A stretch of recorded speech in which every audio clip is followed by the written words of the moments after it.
जी, तो किस मुद्दे को लेकर आज आप प्रेस कॉन्फ्रेंस कर रहे हैं? जैसा कि आपको पता है, गत दिवस 24 मार्च को एक घटनाक्रम हुआ और उस घटनाक्रम को मैं बहुत ही राजनीति में और सामाजिक जीवन में और नैतिकता के रूप में भी बड़ा दुर्भाग्यपूर्ण लेता हूँ कि आज हमारे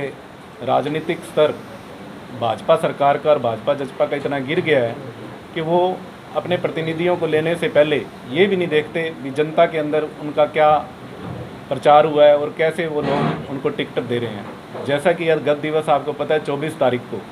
भाजपा ने रानिया से जो मौजूदा विधायक है निर्दलीय और बिजली मंत्री हैं सरकार में, उनको भाजपा पार्टी ज्वाइन करवाई और उसके 35 मिनट बाद ही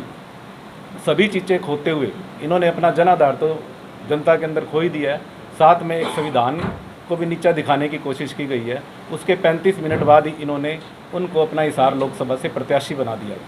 जबकि संविधान में 191 धारा में अनुच्छेद 10 के अंदर बाकायदा एकदम क्लियर लिखा हुआ है कि कोई भी निर्दलीय विधायक अगर किसी पार्टी को ज्वाइन करता है तो उसकी ऑटोमेटिक सदस्यता वहाँ से चली जाती है और वो डिसक्वालीफाई हो जाता है। तो इसलिए हमने कल हाई कोर्ट चंडीगढ़ में वकील के द्वारा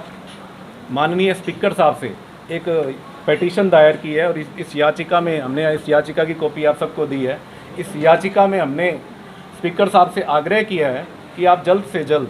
चौधरी रणजीत सिंह जी को डिसक्वालीफाई करें, ताकि जल्द से जल्द रानिया के अंदर जो 24 अप्रैल को चुनाव आयोग द्वारा नोटिफिकेशन हरियाणा की जारी होनी है, उसके तहत रानिया के अंदर उपचुनाव कराया जाए। तो माननीय स्पीकर साहब से मेरे को पूरी उम्मीद है कि वो जल्द से जल्द इस पर विचार कर 1-2 दिनों में उस पर निर्णय लेंगे। हालांकि इसमें कोई कानून के हिसाब से कोई सत्यापित करने की जरूरत नहीं है, उनके इस्तीफे को किसी तरह का उनको चेक करने की जरूरत नहीं है। संविधान में बाय लॉज क्लियर लिखा है, कोई भी निर्दलीय विधायक अगर किसी पार्टी को ज्वाइन करता है तो वो एक जनता के सामने उसका धोखा होता है, क्योंकि जनता, रानिया की जनता ने उनके चुनाव चिन्ह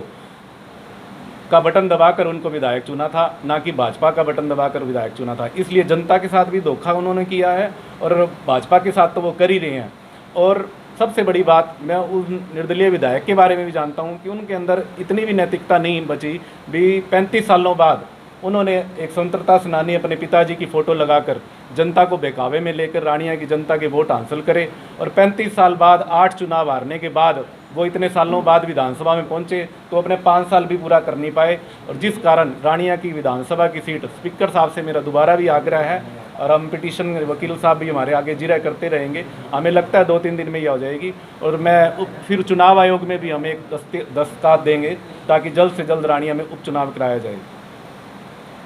मुद्दे हैं उसके बारे में भी आप पूछ सकते हो। बाकी हमारा मेन, आप जो भी आज प्रेस कॉन्फ्रेंस बुलाने का मुद्दा यही है, स्पीकर साहब के सामने जो हमने पिटीशन दायर की है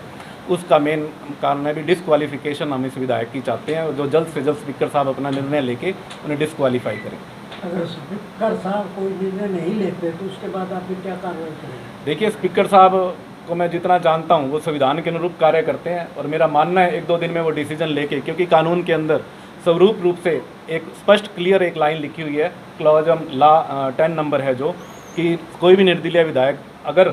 बीजेपी या कोई भी पार्टी ज्वाइन करता है तो ऑटोमेटिक उसकी सदस्यता चली जाती है, उसे इस्तीफ़ा देने की भी जरूरत नहीं पड़ती। तो मेरा मानना है इस्तीफ़ा वो मंजूर करेंगे और डिसक्वालीफाई करेंगे, अगर नहीं करेंगे तो हम फिर कोर्ट के थ्रू उसे करवाएंगे। किसी और का क्वेश्चन है जी? इसके लिए कितना टाइम का इंतजार करेंगे कि स्पीकर इसको डिसक्वालीफाई करें? मुझे लगता है 1 या 2 दिन में स्पीकर साहब हमें बुला लेंगे। अगर नहीं बुलाते तो फिर हमारे वकील साहब हाई कोर्ट से टाइम बाउंड करवाने की कोशिश करेंगे कि जल्द से जल्द इस पे नतीजा आया जाए। तो कारण क्या है, किस कारण? देखिए, मैंने जैसा आपको कहा, ये जनता के अंदर अपना जनाधार तो खो ही चुके हैं, एक संविधान को भी इन्होंने तोड़ने का काम किया है, जिसका खामियाजा इनको आने वाले चुनाव में भुगतना पड़ेगा। और जो भुगत भी रहे हैं, जनता के अंदर जो आक्रोश है, इनके ये कर्म देख के ही हो रहे हैं भी। लोगों ने इतना विश्वास दिला के जिसे विधायक बनाया, वो 5 साल सेवा करने की बजाय दूसरी पार्टी में ज्वाइन करके दूसरे क्षेत्र में उसने बदल लिया है। जनता के साथ भी धोखा है और संविधान का तो उल्लंघन है ही है।